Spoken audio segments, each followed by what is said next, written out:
So starting off here, I'm in the Stuart Buttle Memorial Hangar at the Kent Battle of Britain Museum, and I'm joined by the chairman and volunteer, David Brocklehurst. Firstly, tell us about the work that's going on at the moment in preparation for the new season. Well, every year we're open for 7 months, but 5 months we've got the closed season over the winter, where we do all the restoration with the Bristol Blenheim alongside us, vehicle restoration, but this becomes our main workshop. So we've got carpentry area, vehicle maintenance going on in several places. The Bristol Blenheim are the main sort of functions at the moment for the hangar this winter, but every winter we're doing different projects, so it fluctuates. Now, the number of aircraft that you have in this museum is slowly increasing. The last time I came and interviewed you, you'd just got the Bolt & Paul Defiant, which is behind us. Yeah. Now you've got in front of us now the nose of a Bristol Blenheim. Tell me a little bit about the history of this aircraft and how you came to get it here. Well, for the museum, it's always been critical we commemorate all the Battle of Britain pilots and aircrew. And there was 2,938 airmen cast a few, of which 800 flew on Blenheims during the Battle of Britain. So the Blenheim, as with the Defiant, have been very forgotten aircraft. So it's been a priority of us to try and find a project. It took me nearly 40 years, but I found the Bristol Blenheim project in 2017 in the autumn, acquired it in December 2017, and it's been the process, which unfortunately is mainly in the 5 months of the winter during our winter close down, that we can progress that project. So we've got the fuselage centre section near enough restored. We've got the cockpit we're working on at the moment. Our friends at the Bolt & Paul Association in Wolverhampton are restoring the tail on our behalf, who actually built the Defiant. And we're also working on the undercarriage legs just behind us as well. Now, this is a twin-engine aircraft, much larger than the Spitfires and Hurricanes that many people are familiar with. Tell us a bit about this aircraft, what it was used for, and in particular where this one came from. The one we're building is actually being built out of 4 different aircrafts. Most aircraft restorations, you actually have to build out of multiple aircraft because of the lack of them.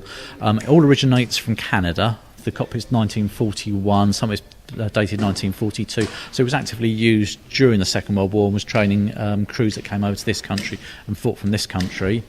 The Blenheim design originally comes back to 1935, where Lord Rothermere of the Daily Mail wanted an aircraft to transport his journalists around Europe at speed. When it was designed, they realised it was 100 miles an hour faster than the fastest RAF fighter, and as Lord Rothermere was the first Air Minister, he felt duty-bound to donate the design to Britain. It came about with a fighter bomber variants. This one here we're going to produce as a pure fighter, and it commemorates a crew of Blenheims that flew in the Battle of Britain, and we just want to commemorate the 800 forgotten few that flew on Blenheims during that period. During the Battle of Britain, did these aircraft see much action, and how did they fare against the German Messerschmitts?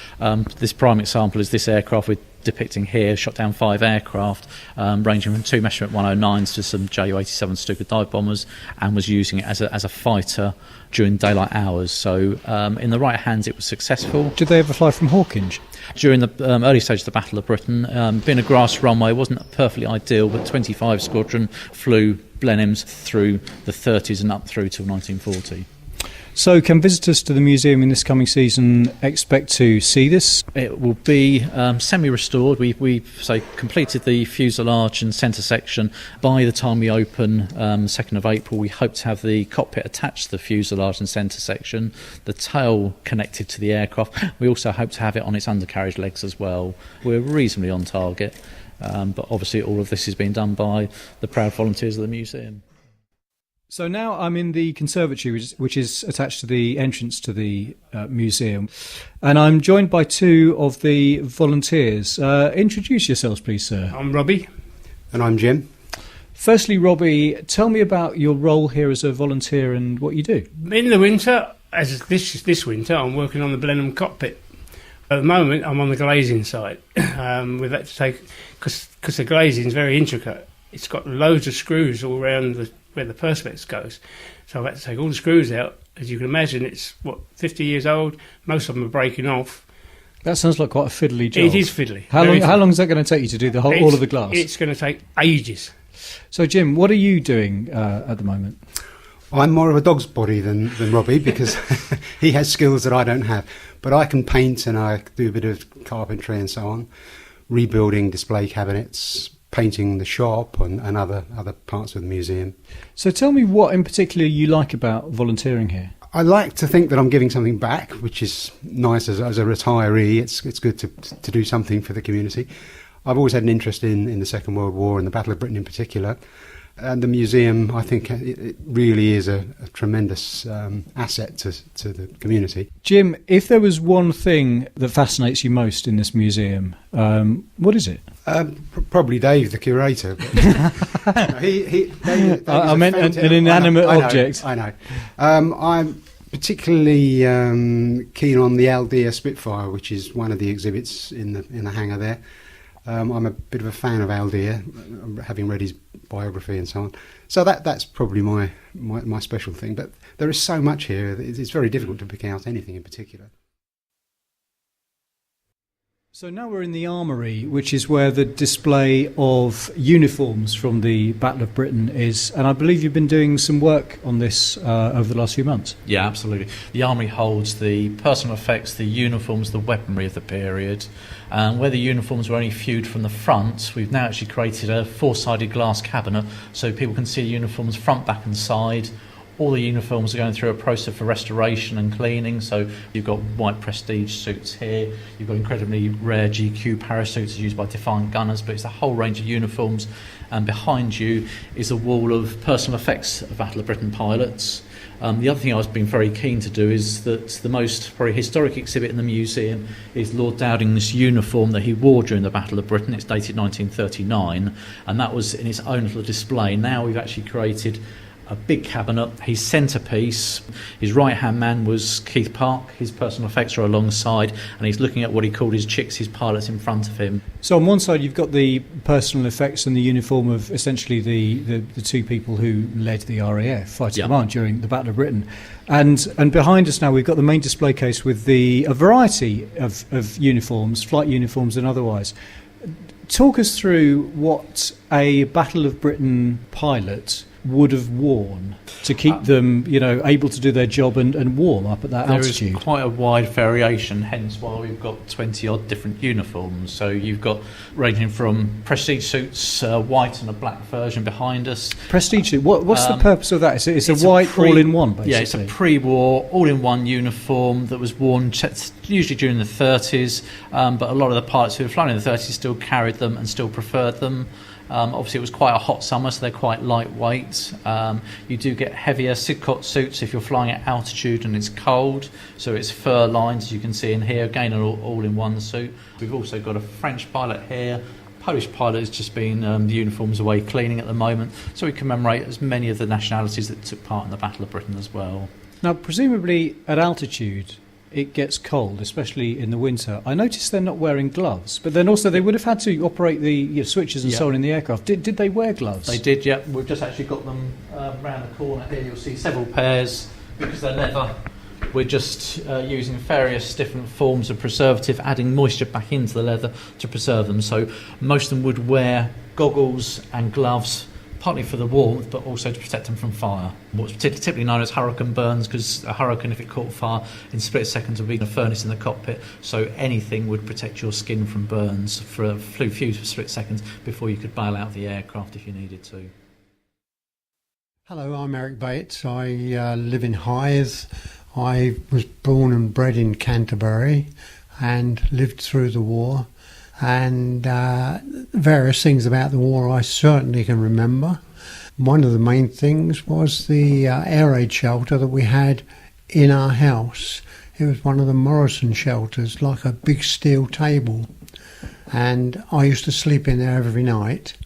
Our neighbours next door to us had an Anderson shelter, which is the big steel construction, which is dug into the ground and partially buried with the garden soil.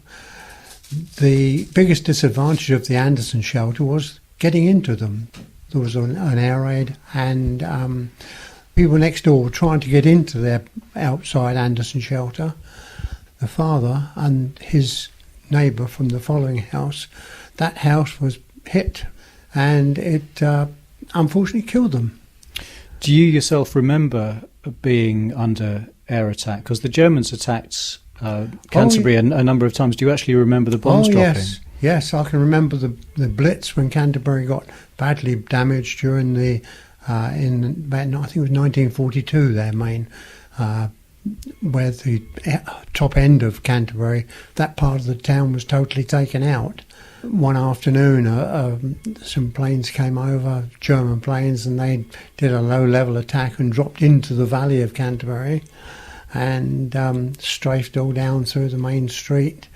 And my sister, who was on her way home, a friend grabbed her and took cover under the wall, and she was okay, thank goodness. But yeah, there's certainly memories like that.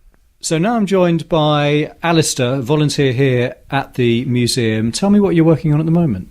I've got involved in restoring some of the bicycles that the museum has. I've got one at the moment, a very interesting one with a WD frame number, which is a War Department, and I've done some research into it, and it's got some history to it, so that's very interesting as well. So I'm trying to refurbish that and bring it back to good condition. As a volunteer, what do you get from giving your time to the museum here? A great deal of satisfaction, really. When I retired about 8.5 years ago, I came down and I spoke to David, and he said, yes, come along and volunteer, and he showed me around the place, and well, I drove in the drive and thought, what a funny little place this is, and then they took me around, and it's absolutely incredible. I'm honoured to be able to work here, really, and remember these guys that fought in the war. So we're outside now and standing by the fuselage of the Bristol Blenheim. Due to its sheer size, it now has to reside outside until hopefully we can acquire additional land to expand the museum onto.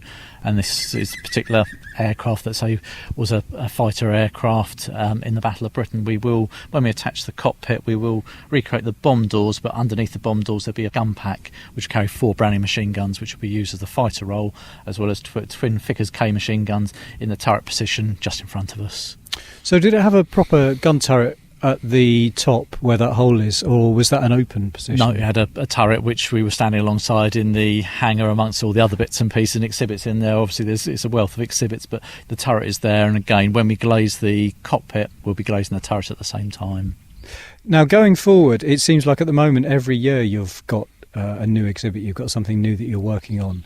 What's going to happen in the next 2, 3, 4 years? Have you got your eye on any other aircraft? I've got my eye on particularly one aircraft at the moment, which I'm not really, unfortunately, in a position to state, but it will counter the balance. It's potentially going to be a German aircraft of note from the Battle of Britain period. There's 3 examples of that aircraft for sale around the world. It's just if one of them is within our price range as a private voluntary organisation. If you visited 2 years ago, there's always something new to come back and see. It's a year-on-year improvement, but it's also just to make sure that we commemorate as many of our heroes as possible, and everything that goes on in the world we owe to 2,938 men that changed the course of the Second World War, allowed the Allied forces to win the Second World War. If we'd lost, we wouldn't be aware of the concentration camps, for instance. So it's that major importance, this subject, and why we do what we do daily. I volunteer 7 days a week. Some of the volunteers here do 2 days or 1 day a week, but we're just dedicated to make sure our heroes are commemorated. To help that happen, do you constantly need new volunteers, and what sort of people are you looking for? We run with about 50 volunteers, and for many years we did run with 6 or 8 of us, so we're always interested in new volunteers. We've got a wealth of backgrounds and knowledge that we already have. Ideally we could do with probably a plumber. We need to bring on younger people as well. A lot of the volunteers here are in their 60s and 70s, and Eric, you spoke to earlier, is in his 80s. I'm still in my 40s just, but we do need to bring through younger people to carry on and also have a time with us to sort of learn what we have and to carry the banner forward, we hope, for many generations to come.